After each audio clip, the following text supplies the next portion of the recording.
Como fiz o primeiro cubo de um elemento radioativo para minha tabela periódica gigante? De acordo com os meus planos, 2 objetos estariam disponíveis para fazer esse vídeo. A camisa de Lampião, que contém o tório 232, e um relógio de rádio 226, da década de 1930, comprado pelo meu amigo Daniel Lucas. O processo de extração do tório e sua redução para a forma metálica seria o mais caro dos dois, pois além de gastar com os mesmos experimentos feitos com o relógio de rádio, iria gastar mais com os reagentes, equipamentos e com o gás argônio. Por isso, a falta de dinheiro me fez escolher trabalhar com o relógio de rádio, que é muito mais radioativo do que o tório da camisa de Lampião. O rádio contido nesses relógios está na forma de sulfato de rádio, onde esse composto foi misturado com a tinta fosforescente. E hoje, quando o colocamos sob uma lâmpada ultravioleta, o material fosforescente brilha por um tempo. Mas isso porque a maior parte dessa tinta fosforescente foi destruída da década de 1930 até os dias de hoje. No tempo em que esses relógios foram construídos com o material fosforescente intacto, eles brilhavam o tempo todo no escuro, e a energia para fazer isso vinha das emissões radioativas do rádio e dos núcleos formados posteriormente a partir dele. Para retirar o material radioativo dele, tenho que abrir o relógio com cuidado, e já vou dizendo aqui que se você tiver um relógio desses, não o abra. O rádio foi descoberto em 1898 por Marie Curie e Pierre Curie. No tempo, seus efeitos radioativos não eram conhecidos, por isso as mulheres que pintavam esses relógios apontavam seus pincéis lambendo e molhando as cerdas, antes de pintar as linhas finais e os números dos mostradores. Isso acarretava na osteonecrose de rádio, pois ao entrar no organismo, se instalava nos ossos, e lá as emissões alfa do rádio são perigosas, levando à necrose óssea e ao câncer do osso. Infelizmente, nada pode ser feito para reduzir as chances de morte por essa radiação, e Marie Curie e todas as mulheres que trabalhavam com esse relógio morreram com câncer. Após retirar os ponteiros dos relógios, verifiquei se alguma quantidade do material caiu dentro da caixa, se ficou na pinça ou nas minhas luvas, utilizando um contador Geiger, e estava tudo certo. Apesar dos ponteiros serem de rádio, o elemento que vou obter aqui é o radônio. Isso porque na minha tabela periódica só posso colocar substâncias simples, e o rádio contido nos ponteiros está na forma de sal, como uma substância composta. Mas ao emitir uma partícula alfa, o rádio 226 se transforma no gás radônio 222, e eu só preciso o selar em um recipiente para acumular o radônio 222, que vai estar na sua forma simples. Só que antes tenho que mostrar a vocês as partículas saindo dos ponteiros, e tenho que provar que o relógio é de rádio em outro experimento. Para visualizar as partículas, decidi fazer a câmara de Wilson, com alguns materiais de fácil obtenção, e uma fonte de gelo seco,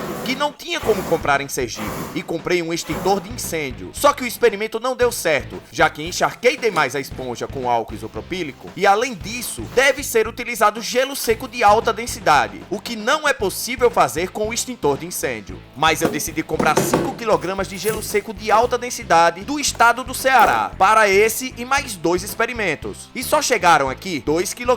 Fiz os outros 2 experimentos e fiquei só com uma tentativa de fazer a câmara de nuvens, que deu errado novamente porque tinha um vazamento na estrutura. Quem me salvou nessa foi a colega da radiação para leigos, que fez o experimento da câmara de Wilson com um ponteiro semelhante ao meu e me cedeu as suas filmagens. E como meu contador Geiger não detecta partículas alfa e eu precisava provar que temos o rádio nos ponteiros, construí um detector de faíscas de partículas alfa, conectando uma fonte ajustável a uma fonte de alta potência de 10.000 a 15.000 volts, que foi ligada a fios de cobre no polo positivo e a uma placa metálica retirada de celular velho no polo negativo. Isso me deu muito trabalho, porque não sou expert em física e não consegui deixar o equipamento perfeito, pois os fios deveriam ficar esticados e a exatamente 3 milímetros da placa, e somente alguns pontos funcionavam. Quando eu acabei ajustando tudo, a câmera não conseguiu captar as faíscas, somente captava um barulho. Nisso eu derrubei quase todo o material dos ponteiros e passei 2 dias para limpar e guardar tudo. Mas depois acabei ajustando o equipamento e a câmera, porém só um dos fios funcionava direito, como você pode ver nesse teste com americium, que emite mais partículas alfa do que o rádio dos ponteiros. Esse equipamento funciona pois o ar não é bom condutor, mas as partículas alfa, ao passarem pelo ar entre os polos do aparelho, ionizam as moléculas, tornando a condução possível. Apesar de sobrar pouco rádio nesse ponteiro, podemos ver que sim, ele emite partículas alfa e contém o sulfato de rádio, que se transforma no gás radônio. Como eu tinha retirado 2 ponteiros, coloquei o maior ponteiro na ampola e o selei, porque ali o gás radônio será gerado e ficará preso. A resina utilizada também não pode ser qualquer uma. Utilizei a resina de baixa viscosidade UV+, da Ohana, para ver se ela suporta as emissões da série radioativa do rádio 226. Pode ser que a resina não suporte as emissões e mude de cor, principalmente ao redor da ampola dentro do cubo. Mas se isso acontecer, eu mostrarei para vocês dentro de um ano. Como a meia-vida do rádio 226 é de 1620 anos, mudando a cor ou não, ainda vai existir aproximadamente 10% do material radioativo em cerca de 5.000 anos dentro desse cubo, formando o elemento radônio, mas cada vez menos moléculas dele. Agradeço a produção desse vídeo, às pessoas citadas, à empresa de materiais e reagentes para laboratório Lumilabor, aos membros das várias plataformas e às pessoas que me ajudam a partir do Pix. Agora podem comentar qual deve ser o próximo elemento.